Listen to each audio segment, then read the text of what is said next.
Talagang nagmamatigas siya ha? Opo, boss. Patayin niyo na. Ngayon po? Oh, ngayong gabi. Sa loob ng bilibid, may isang pangalan na hindi dapat binabanggit ng basta-basta, El Leon.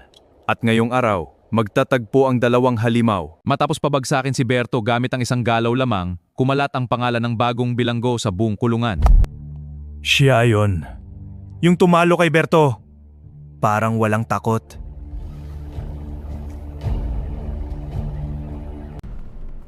Hoy! Pinapatawag ka ni boss. Ayoko.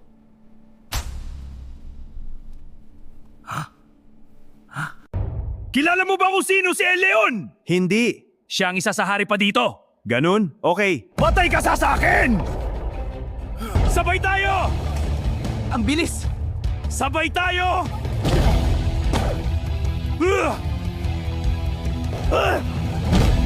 Masyado kayong maingay. Tigil! Hindi man lang siya hiningal. So ikaw pala, ang bagong maingay. Lumuhod ka.